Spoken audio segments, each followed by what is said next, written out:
Assalamualaikum warahmatullahi wabarakatuh.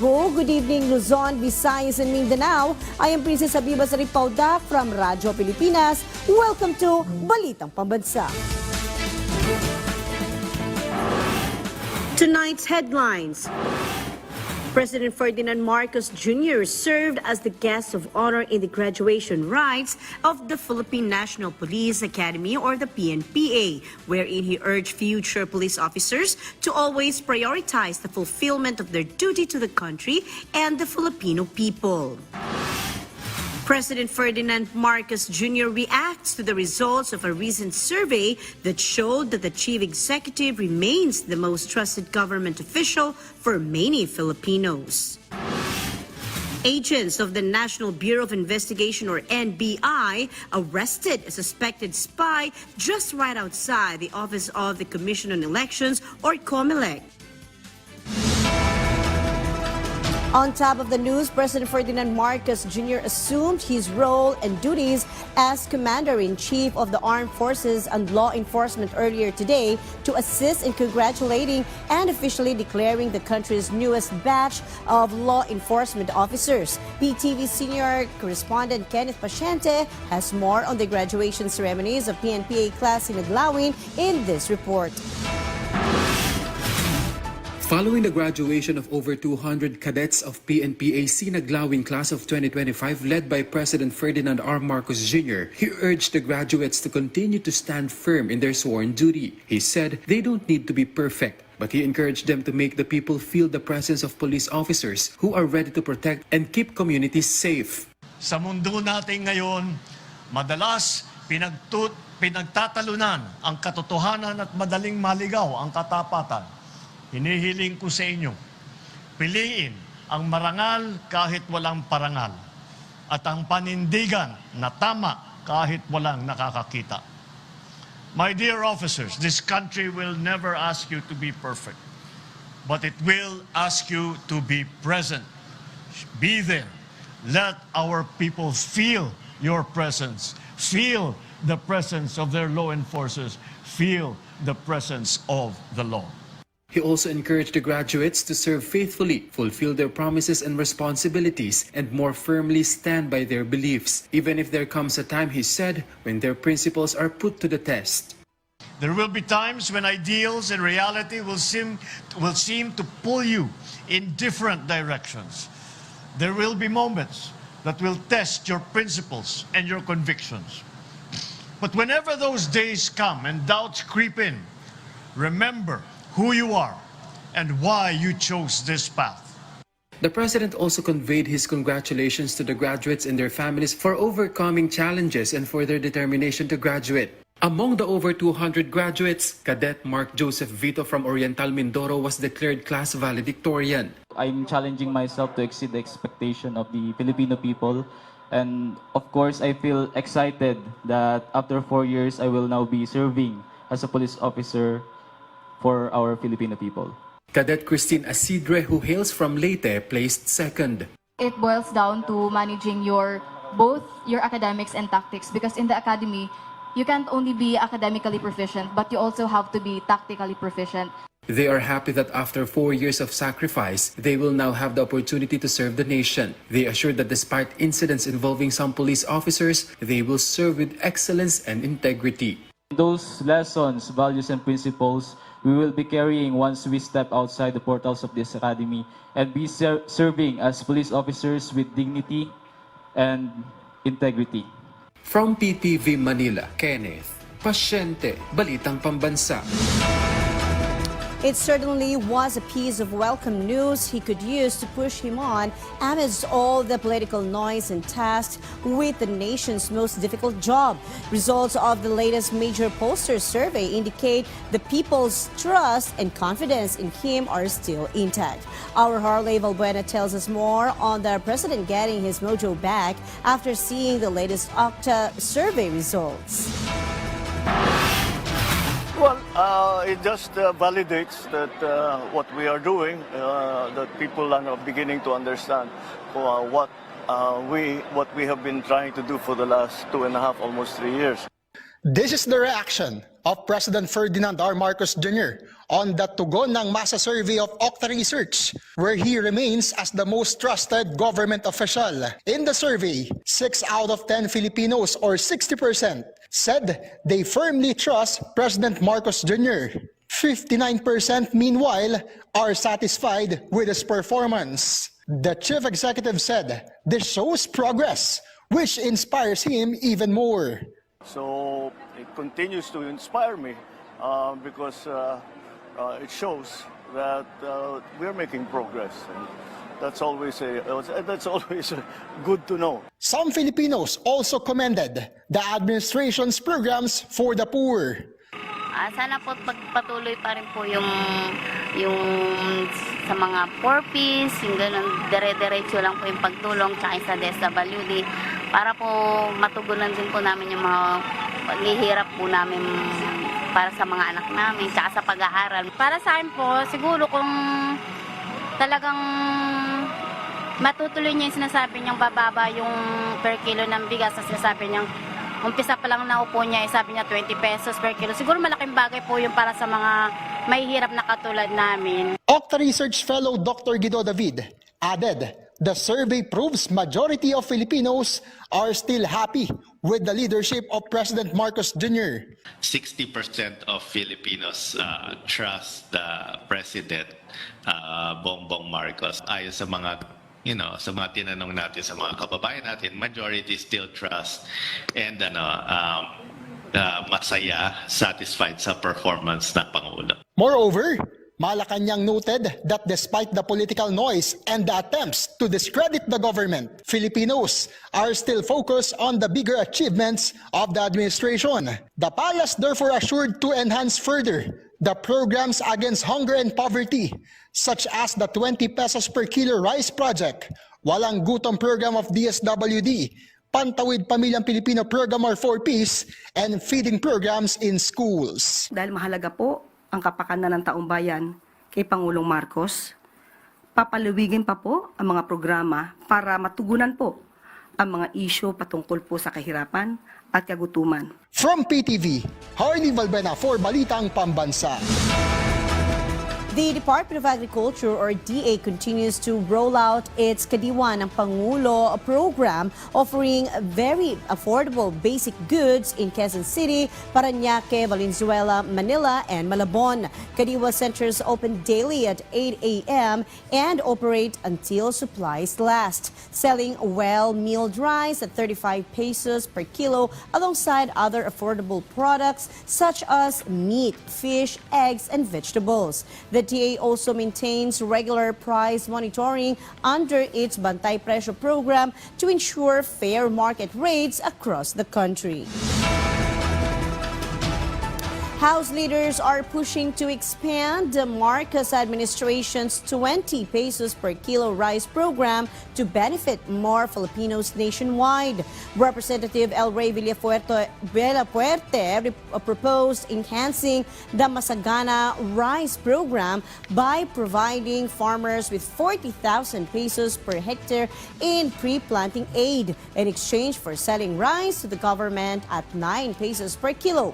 Agri-Party List Representative Wilbert Lee also supports the initiative and calls for more investment in post-harvest facilities. House Speaker Martin Romualdez suggested a rice subsidy program modeled after a successful implementation in Camiguin, urging LGUs to adopt similar efforts.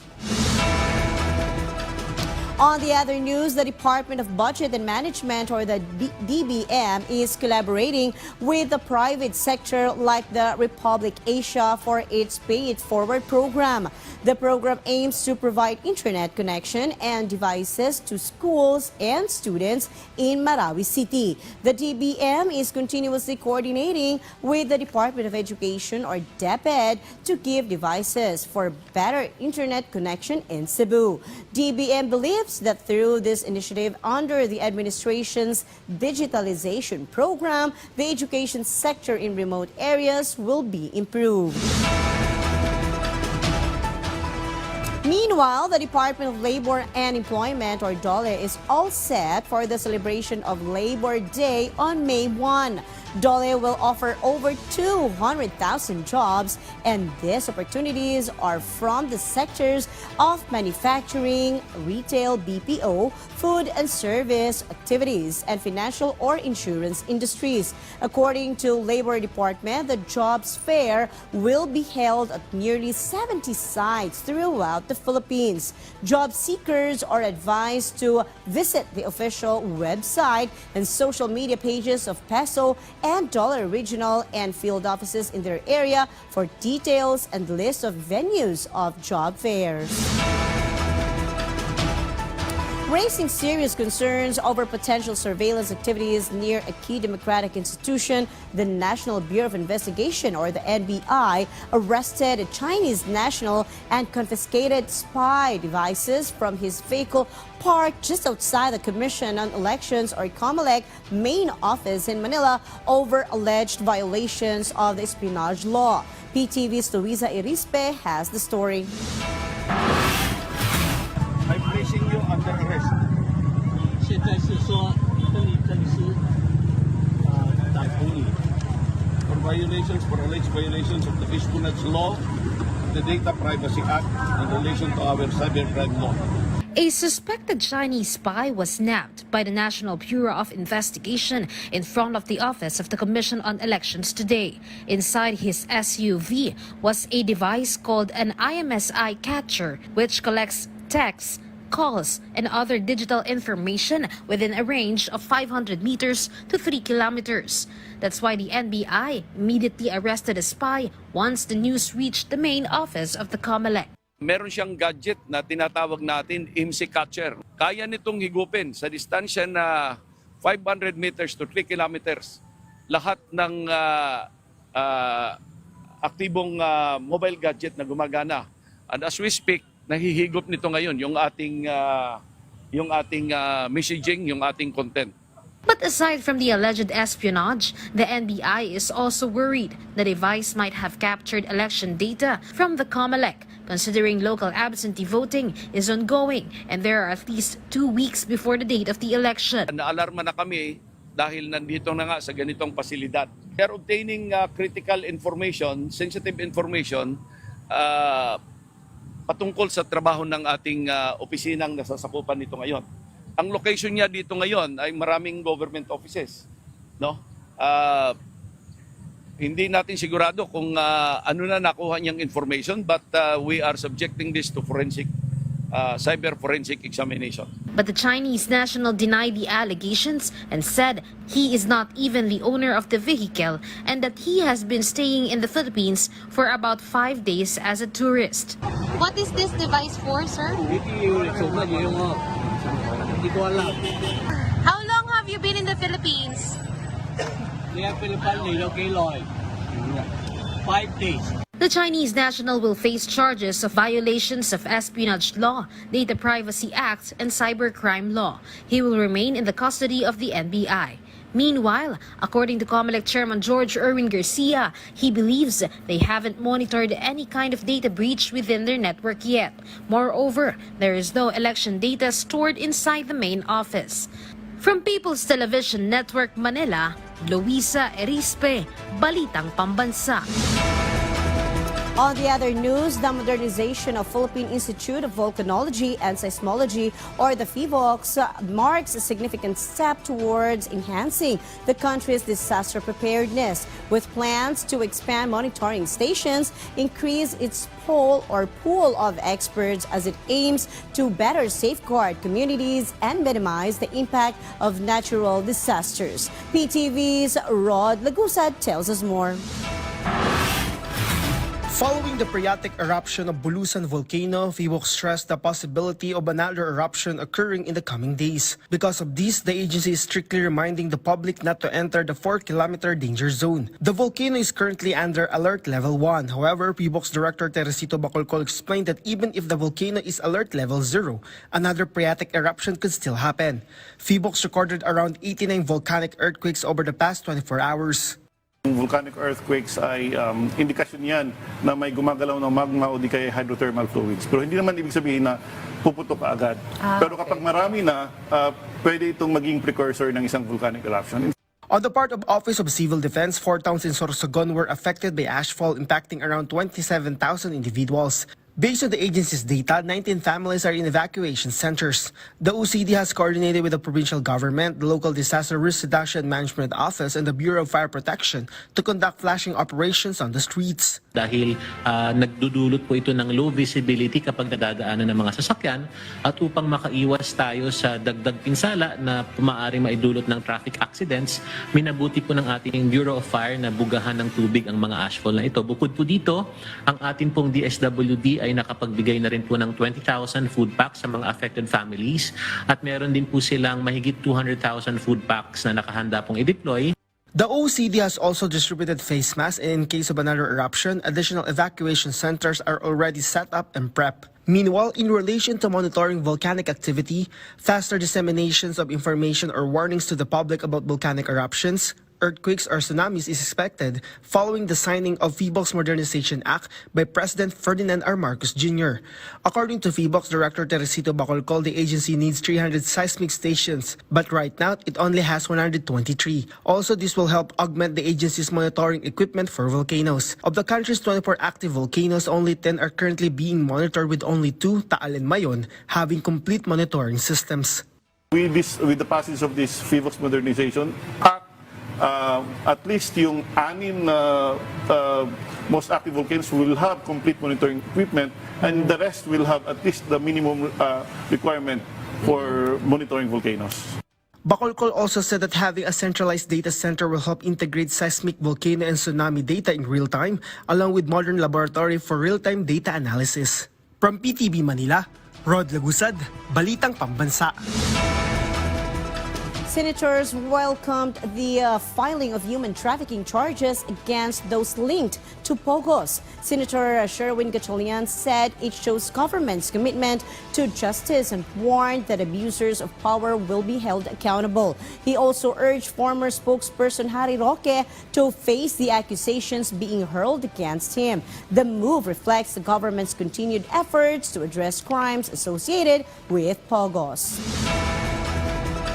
The Bureau of Internal Revenue, or the BIR, led by Commissioner Romeo Lumagi Jr., has filed criminal charges against the operators of 3 illegal vape brands, Flava, Dencat, and Flair, for alleged tax evasion amounting to over 8 billion pesos. According to the BIR, major business figures are behind the sale of these illicit vape products, which have not complied with the country's tax laws. Among the charges filed are the illegal possession of vape products without payment of excise tax under Section 263, tax evasion under Section 254, and failure to file excise tax returns under Section 255 of the National Internal Revenue Code of 1997. The BIR is also seeking to recover the unpaid excise taxes and penalties, which have increased to nearly 9 billion pesos as part of its intensified crackdown on illegal vape businesses in the country. Japan Coast Guard Commandant Admiral Shiguchi Yoshio was given rival honors as he visited the national headquarters of Philippine Coast Guard in Manila. The visit is part of the long-term maritime cooperation of the Philippines and Japan ever since 1998. After the ceremony, PCG Commandant Admiral Ron Hill Gavan and Admiral Yoshio conducted bilateral meeting, which they tackled the important issues when it comes to strengthening the cooperation of the two countries. They also discussed the intensifying of people-to-people exchanges and other trainings. As of now, they were also conducting a feasibility study for building the new Coast Guard base in the country. Aurora records 1.14 million tourists during the 2025 Holy Week break, credited to the successful promotion of ecotourism sites, beach attractions, and historical landmarks, as well as the effective implementation of security and safety measures under the SUMVAC 2025 initiative. Michael Taroma from the Philippine Information Agency Central Luzon has the details. A total of 1,144,376 tourists visited the province of Aurora during the 2025 Holy Week break from April 12 to 20, up by 40% compared to the last year. From the figure, 310,739 were overnight tourists who stay in local accommodations, while the rest were same-day visitors who explored the popular destination without staying overnight. Aurora Provincial Tourism Head Anarisa Mendoza said that the high volume of visitors was attributed to the successful promotion of ecotourism sites, beach attraction, and historical landmarks in Aurora, alongside with the effective implementation of security and safety measures under the SUMVAC 2025 initiative. Dipakulaw, known for its white sand beaches, recorded the highest number of tourists with 309,219, followed closely by Baler with 307 and 77, and Dingalan which welcomed 280 and 1 tourists. In total, Aurora recorded approximately 1.7 million tourist arrivals during the first 4 months of 2025, underscoring the province's continued growth as a top travel destination in Central Luzon. From Philippine Information Agency Central Luzon, Michael Taroma for Balitang Pambansa. Occidental and Oriental Mindoro are increasing rice supply to the Visayas region, providing thousands of bags to help implement the national government's 20 peso per kilo rice program. Joshua Sugay from the Philippine Information Agency Mimaropa tells us more. To support the national government's 20 pesos per kilo rice program, the provinces of Occidental and Oriental Mindoro are stepping up to supply the Visayas region with thousands of bags of rice. In Occidental Mindoro, the National Food Authority is preparing to ship 80,000 bags of rice to the Visayas region. According to NFA branch manager Elima Rugindin, the rice stocks are currently undergoing fumigation to ensure quality before shipping via Kaminawit port. Meanwhile, in Oriental Mindoro, NFA Acting Branch Manager Dennis Mexico confirmed that the province is also ready to send excess stocks to areas facing shortages. Oriental Mindoro currently holds more than double the required buffer stock and is capable of sustaining its local needs for up to 29 days. The Philippine Ports Authority in Mindoro has assured that the ports of Rojas and Bulalakaw are ready and fully operational to accommodate rice shipments bound for the Visayas. Agriculture Secretary Francisco Chu Laurel Jr. earlier ordered the repositioning of rice stocks from Mindoro to supplement the needs of provinces like Cebu, Negros Island, Samar, and Leyte. The 20 pesos per kilo rice initiative by the national government is one of their efforts to provide affordable rice to Filipinos and to support local farmers by freeing up warehouse space for new palay procurement. With Volter Dikino of PIA Occidental Mindoro, this is Joshua Sugay from PIA Oriental Mindoro. Balitang Pambansa. Jail inmates join Saranggulahan sa Nauhan Kite Festival as part of rehabilitation process under the Bureau of Jail Management and Penology Mimaropa's community-based rehabilitation program, which promotes social reintegration through creativity and community participation. Joshua Sugay returns for this report. In Oriental Mindoro, persons deprived of liberty or PDLs from Nahan District Jail made waves at the Saranggulahan sa Nauhan Kite Festival after winning Best Design in the synchronized kite category, besting 16 other competitors. The festival was held on Easter Sunday, April 20 at the town's sports complex. According to the Bureau of Jail Management and Penology Mimaropa, the event was part of their community-based rehabilitation program aimed at promoting social reintegration through creativity and community participation. PDLs showcased their craftsmanship by making handcrafted kites which were flown by BJMP personnel alongside other participants. Among the standout entries was a kite designed to resemble a BJMP transport vehicle, clinching the top prize for Best Design. PJMP Mimaropa Regional Information Officer Geoffrey Anglo said the festival reflects the agency's commitment to holistic rehabilitation by integrating arts, culture, and community engagement into its programs. Meanwhile, Nauhan Municipal Tourism Officer Disoy Gilyado lauded the PDL's participation, saying it promotes a social inclusion and builds a more compassionate community. The participation of PDLs in the Saranggolahan Festival not only showcased their talents but also reflected the power community support in rehabilitation. From the Philippine Information Agency Mimaropa, Joshua Sugay for Balitang Pambansa.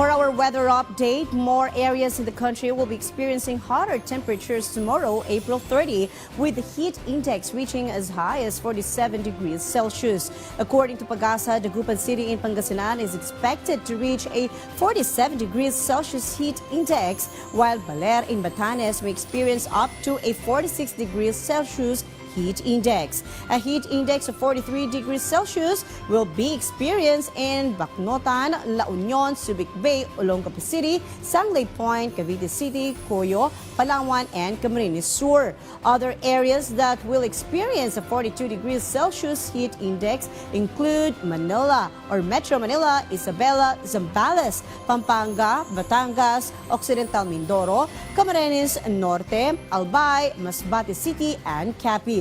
Heat cramps and heat exhaustion are likely when the heat index reaches the danger level, followed by a heat stroke with continued exposure. And that concludes a rundown of the latest, widest, and most comprehensive news and information from all across the nation. This is your trusted news source, always ready to inform and serve the Filipino people. Catch Balitang Pambansa again tomorrow at 7 a.m., 12 noon, 6 p.m., and 8:30 p.m. for more updates and developments. From Radyo Pilipinas, I'm Princess Habiba Saripaudak, and this is your Balitang Pambansa.